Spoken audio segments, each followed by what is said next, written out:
Good evening, Umar Zanda. Good evening to your listeners. The story says you were supposed to be in court and you didn't show up. I don't know what that would mean to the case. The lawyer has not said. But why didn't you go to give testimony? As a minister at the time for health, your testimony will be very crucial, no? I was not required. Explain.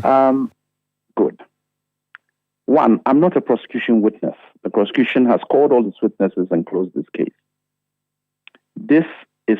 I was deemed or going to be a defense witness, a witness for Kessel Atufosin. And I was allegedly supposed to be in court today. Why do I say allegedly?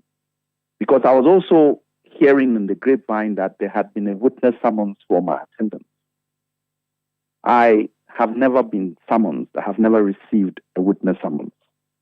So I was not due in court.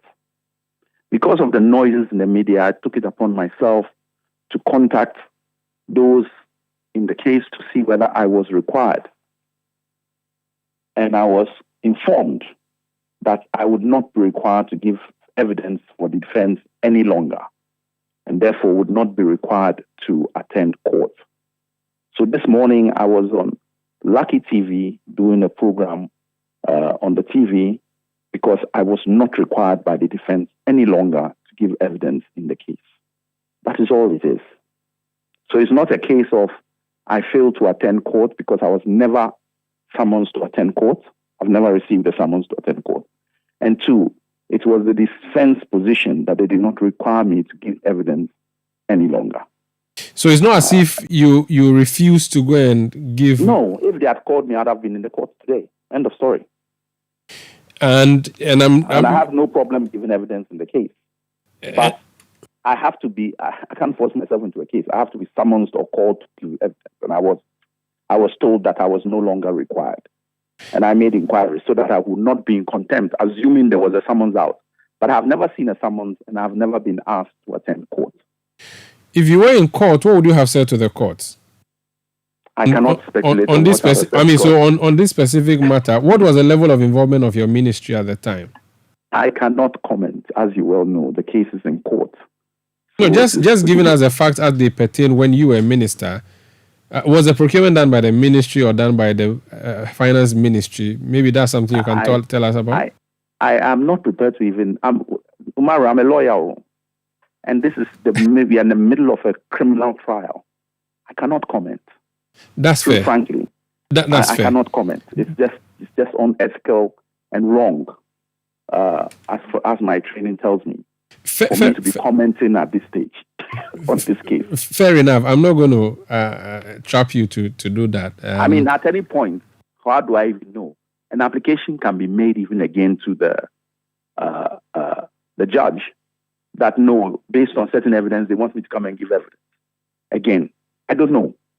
It is still open in that. So till the case is over, then I think I'm at liberty to comment.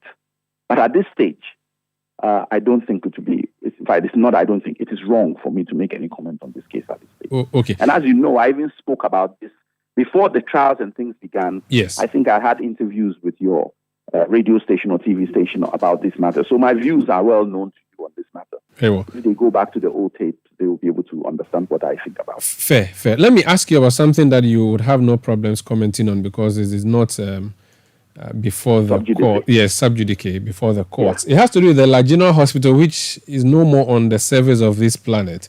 It used to be a huge towering building in La, on the way to Tawala Beach. I know it well. It's completely gone now, rubble. Even the rubble has been collected and taken away with a promise that a bigger, better hospital was going to be put up. It's been years now. Not a single block has been laid. There's been a lot of back and forth about funding.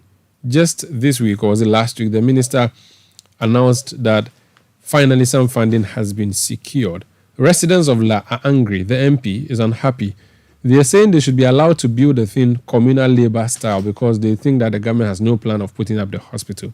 I don't know what you know about that hospital, the situation there, but as a former Minister for Health, I just want your comment on the situation at La General Hospital. Well, I think that it's unfortunate, and it's a situation where it's clear that the government didn't have a plan as to what they really wanted to do. Because in terms of priorities, you would remember that the large general hospital issue existed even before the concept of 88 hospitals within 1 year was made by the former president. Not a single hospital of the 88 has been built. Then we had the further promise of 111 hospitals in 18 months. Not a single one of them has been built. But we are told that they are all at different stages. And if you have that number of hospitals at different stages, assuming you reduced it from 111 to say 20, you would be able to take all the money you've used for the rest to have finished large general hospitals and totally equipped it by now. So there is no plan. Proper planning would have said, let's be realistic. Let's look at the funding, because that was one of the questions we kept asking. Where's the money to build all these hospitals coming from? If it's being done by the government and we don't have a process of which we are going to get it, then let's not spread ourselves thin. Let's actually build what we can, and that will have the most effect. Let's say we build 10, use the money we would have used for 111, get 10 up and running, and then have it on the plan that we will continue building another 10 after each 10 is built, as opposed to trying to build all the 111 at the same time. So for me, it's just a lack of planning, a lack of direction, and everything that was said about those hospitals was to gain votes in the 2020 election and subsequently to make people, a political party, look good subsequently. But here we are. La Dena Hospital is gone. And as we speak, we are not sure ahead of possibly money had been made available, almost 50, I think, million euros or something of that nature for the La Dena Hospital. At the same time, we are now being told, I think, in the budget that is going to be done by government of Ghana. So I don't know whether the 50 million is coming from government of Ghana or the 50 million was a loan that is going to be contracted or a facility that was going to be taken. So we are not clear what the government is saying really about La Dena Hospital. All we know is that it's not built, it's been destroyed. And once again, we are being told there's a plan.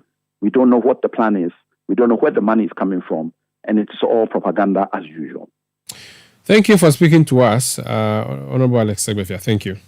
I'm very grateful. Thank you too. That's former Minister for Health, Alex Segbefia.